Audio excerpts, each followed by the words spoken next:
अस्सलाम वालेकुम dear students, आज हम अपना ऑनलाइन लेक्चर नंबर 1 स्टार्ट करने जा रहे हैं। प्रीवियस लेक्चर में हमने लेसन नंबर 1 द डाइंग सन, जिसके राइटर हैं सर जेम्स जेन्स, उसके पहले 3rd पैराग्राफ्स को इवेल्युएट किया था। आज हम इसके 4th पैराग्राफ को इवेल्युएट करेंगे, इसके इंपॉर्टेंट सिनोनिम्स और क्वेश्चन आंसर्स जो है उसे सम अप करेंगे। तो आइए देखते हैं 4th पैराग्राफ के अंदर,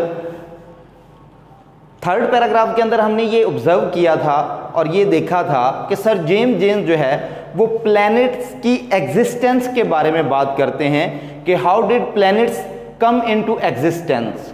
लेकिन जो 4th पैराग्राफ है इसके अंदर वो जो है वो लाइफ के एग्जिस्टेंस के बारे में बात करते हैं कि how did life come into existence on the earth, कि ज़मीन पर जिंदगी का मार्ज़े वजूद कैसे मुमकिन हुआ। बिकॉज हम ये जान चुके हैं, प्रीवियस पैराग्राफ में हम ये देख चुके हैं, पढ़ चुके हैं और जान चुके हैं कि जो ज़मीन है ये सूरज का टुकड़ा है। ज़मीन किसका टुकड़ा है? जितने भी प्लैनेट्स हैं ये किसके टुकड़े हैं? सूरज के टुकड़े हैं। किसके टुकड़े हैं? सूरज के टुकड़े हैं। अब ये सूरज के टुकड़े हैं तो डेफिनेटली ये क्या हैं? बहुत ज़्यादा गर्म हैं, हॉट हैं और इन पर जिंदगी मुमकिन नहीं है। तो फिर जमीन पर कैसे जिंदगी जो है वो मुमकिन हुई और मार्ज़े वजूद में आई? तो it is said with the passage of time, ये कहा जाता है कि वक्त गुजरने के साथ साथ, ठीक है, ये जो सूरज के टूटने वाले टुकड़े थे, सूरज के जो है वो अलग होने वाले टुकड़े थे, ये वक्त गुजरने के साथ साथ ठंडे पड़ गए और इनमें से एक टुकड़ा ऐसा था जिसको अर्थ कहते हैं, उसने जिंदगी को जन्म दिया। तो आए देखते हैं इस हवाले से सर जेम्स जेन्स जो है वो क्या कहते हैं और उनका जो है वो मतलब क्या एक तजिया या नज़रिया है कि ज़िंदगी कैसे मार्ज़े वजूद में आई। तो इसको हम जो है वो टेक्स्ट को इवेल्युएट करेंगे। The sun and the other stars we see in the sky are all extremely hot. Extremely बेटा इंपॉर्टेंट वर्ड है फॉर सिनोनिम्स, यानी सिनोनिम पर्पस के लिए ये बड़ा इंपॉर्टेंट वर्ड है। एक्सट्रीमली का मतलब होता है इंतहाई या बहुत ज्यादा। इसको हम कहते हैं हाईली या एक्सीडिंगली। सिनोनिम के तौर पर इसके लिए हम क्या यूज करते हैं? हाईली या एक्सीडिंगली, या इसके लिए हम एक्यूटली भी वर्ड यूज करते हैं। यानी सूरज एंड अदर स्टार्स, सूरज और दूसरे जो सितारे हैं, we see in the sky, जिन्हें हम आसमां में देखते हैं, जिन्हें हम आसमां में देखते हैं, आर ऑल एक्सट्रीमली हॉट, वो सारे ही बहुत ज्यादा गर्म है, इंतहाई गर्म है। फॉर टू हॉट, और इतने ज्यादा, फॉर टू हॉट होता है और इस हद तक गर्म है, इस हद तक गर्म है। For life to exist on them, कि उन पर जिंदगी मार्ज़े वजूद में नहीं आ सकती, उन पर जिंदगी का कयाम मुमकिन नहीं है।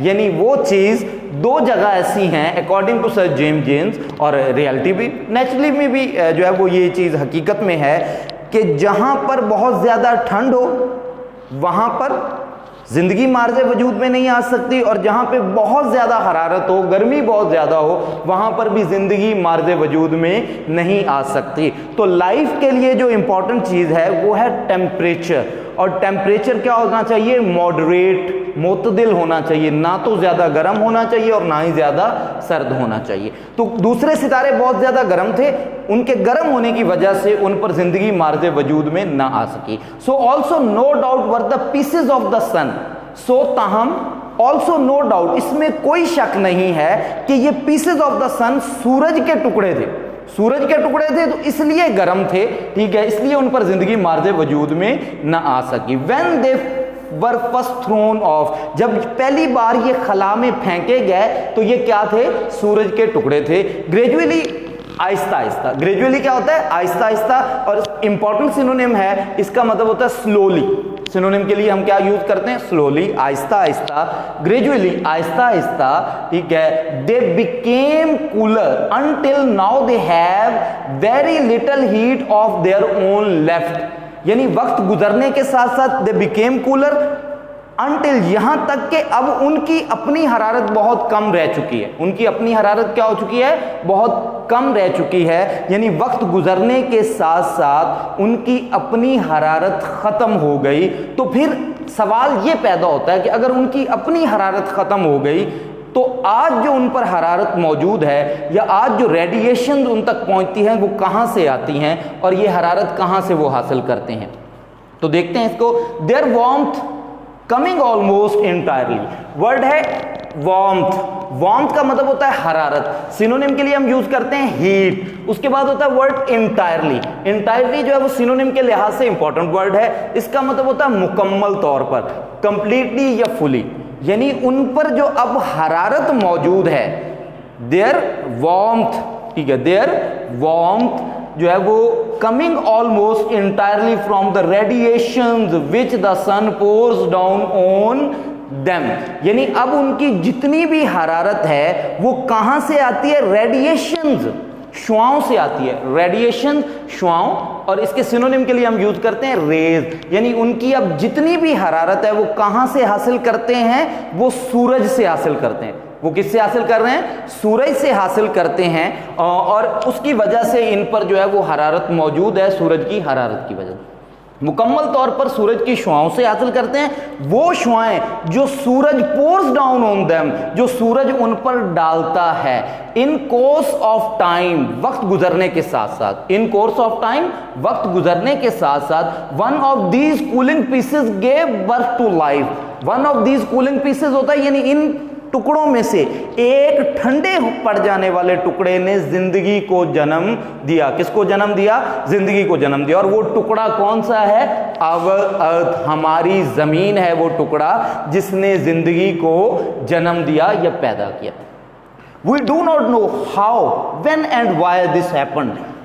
राइटर कहता है, यानी सर जेम्स के मुताबिक वो कहता है कि हमें नहीं पता कि हाउ, कैसे, व्हेन एंड व्हाई, कब और क्यों, कैसे, कब और क्यों ये सब कुछ वकूअ पजीर हुआ, यानी जिंदगी कैसे मार्ज़े वजूद में आई। We do not know how, when and why this happened. It started in simple organisms, यानी यहाँ पे उसकी एक और आइडियोलॉजी, एक और नज़रिया हमारे सामने आता है कि जो जिंदगी की बुनियाद है वो किससे है, सिंपल ऑर्गेनिजम्स। साइंटिफिकली वो ये कहना चाहता है कि जो इंसान या जिंदगी की इब्तदा है इस जमीन पर वो यूनिसेलुलर, किससे है, यूनिसेलुलर, यानी एक सेल वाले जानदार से जिंदगी की इब्तदा इस जमीन पर हुई है, यानी सिंपल ऑर्गेनिज्म, सादा अजसाम से हुई, हुज लिविंग पावर कंसिस्टेड, यानी जिसके जिंदा रहने की ताकत थी, जिसके अंदर जिंदा रहने की, सिंपल ऑर्गेनिज्म, सादा जानदार से जिंदगी की इब्तदा हुई और इस सादा जानदार में जिंदा रहने की ताकत थी। whose living power consisted chiefly in their being able to reproduce, इसके अंदर ये ताकत पाई जाती थी कि इस जानदार ने, यानी इस सिंपल ऑर्गेनिजम्स ने अपने मरने से पहले एक और जानदार को जन्म दिया। रिप्रोड्यूस यानी दोबारा पैदा करना, यानी every thing in this world या every living thing in this world क्या है, रिप्रोडक्शन है। जैसे इंसान है तो हम इंसान की रिप्रोडक्शन है, इसी तरह बाकी जानदार भी अपनी अपनी स्पीशीज की क्या होती हैं, रिप्रोडक्शन है। तो इन सारी चीजों ने क्या किया, जिंदगी को जन्म दिया। यानी ये जो सिंपल ऑर्गेनिज्म था, with the passage of time इसने जिस चीज को जन्म दिया, अपने जैसे जानदार को जन्म दिया, वो सिंपल ऑर्गेनिज्म नहीं था, यानी वो यूनिसेलुलर नहीं था, वो क्या था, मल्टी सेलुलर था, according to sir James, according to sir James. Being able to reproduce themselves before dying, इसके अंदर ताकत थी कि इसने अपने मरने से पहले अपने जैसे एक जानदार को जन्म दिया। But from these humble beginnings, वो कहता है ये आजजाना सी इब्तदा है। किसकी इब्तदा है, यानी जिंदगी की एक आजजाना सी इब्तदा है। केम अ स्ट्रीम ऑफ लाइफ, और इस आजजाना सी इब्तदा से जिंदगी मार्ज़े वजूद में आई, यानी इंसान की जिंदगी सिंपल ऑर्गेनिज्म से शुरू हुई है और with the passage of time ये कम्प्लेक्स होती गई। ये जो सिंपल ऑर्गेनिज्म से शुरू होने वाली लाइफ थी, ये with the passage of time complex होती गई और ये इतनी कम्प्लेक्स हो गई कि आज इसकी जो मॉडर्न शेप है वो क्या है, ह्यूमन बीइंग एंड अदर जो है वो लिविंग बीइंग्स है, ठीक है, लिविंग थिंग्स है। Has in the end and more complex, आखिरकार ये चीज जो है वो मजीद पेचीदा होती गई, मजीद पेचीदा होती गई, ठीक है। और इसकी पेचीदगी से प्रोड्यूस्ड बीइंग्स, इंसान को जन्म मिला, यानी इसने इंसान को, whose lives are largely centred in their feelings. अच्छा, जो इंसान पैदा हुआ उसकी जिंदगियों का मरकज क्या था? फीलिंग्स, जज्बात था, एम्बिशंस, ख्वाहिशात था, देयर सेंस ऑफ ब्यूटी, और उसी इंसान के अंदर सेंस ऑफ ब्यूटी यानी खूबसूरती की हिस्स पाई जाती है। क्या पाई जाती है? खूबसूरती की हिस्स पाई जाती है। यानी every human being wants to seem well and good, हर इंसान अच्छा, खूबसूरत और प्यारा दिखाई देना पसंद करता है। तो इंसान के अंदर sense of beauty and religion, और उसके बाद फिर इंसान की जिंदगी में मजहब, उसके बाद इंसान की जिंदगी में मजहब आ गया, in which lie their highest hopes and noblest desire. और यही वो मजहब है जिसके अंदर आपकी हाईएस्ट होप्स, आला तरीन उम्मीदें, एंड नोबलेस्ट डिजायर, और आला तरीन ख्वाहिशात पाई जाती हैं। यानी रिलीजन ने हमारी लाइव्स को क्या कर दिया? ऑर्गेनाइज्ड कर दिया, मुनज़्ज़म कर दिया। ये था हमारा पैराग्राफ नंबर 4। इसी में से हमारे पास एक इंपॉर्टेंट क्वेश्चन है, एक्सरसाइज का क्वेश्चन नंबर 5 है। वो क्वेश्चन है, how did life come into existence, कि इंसान की जिंदगी कैसे मार्ज़े वजूद में आई। तो अकॉर्डिंग टू सर जेम्स हमने इसको इवेल्युएट करना है। तो हम ये कहते हैं कि in the beginning the earth was very hot, शुरू में ज़मीन बहुत ज़्यादा गर्म थी, ठीक है। With the passage of time it cool down, वक्त गुजरने के साथ साथ ये सर्द पड़ गई। और it gave birth to a simple organism, और इसने एक सादा जानदार को जन्म दिया। With the passage of time this simple organisms जो है वो turn into a complex organisms, और यही जानदार with the passage of time किसमें? एक पेचीदा जानदार में बदल गया, which is called human being, और इसी को आप क्या कहते हैं?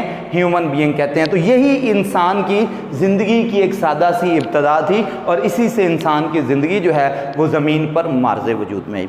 इसके साथ साथ हमारा जो अगला टॉपिक है वो है पार्ट्स ऑफ स्पीच। हमारे जो है वो सेकेंड ईयर के सिलेबस में एक क्वेश्चन है जिसको हम कहते हैं करेक्शन, यानी हमारे पास जो है वो सेंटेंसेस दिए होते हैं, वो सेंटेंसेस गलत होते हैं, हमने उनको करेक्ट करके लिखना होता है। लेकिन इसके लिए जो बेसिक चीज़ है वो यही है कि हमें अगर पार्ट्स ऑफ स्पीच आते हैं तो तभी हम उसको जो है वो करेक्ट कर सकते हैं, उसको जो है वो दुरुस्त कर सकते हैं। अगर हमें पार्ट्स ऑफ स्पीच नहीं आते तो हम इस क्वेश्चन को कभी भी सॉल्व नहीं कर सकते। ये हमारे पास 5 मार्क्स का क्वेश्चन होता है। सबसे पहले हम देखेंगे parts of speech. Parts of speech में हमारे पास जो पहला सेगमेंट है वो है क्या है? नाउन।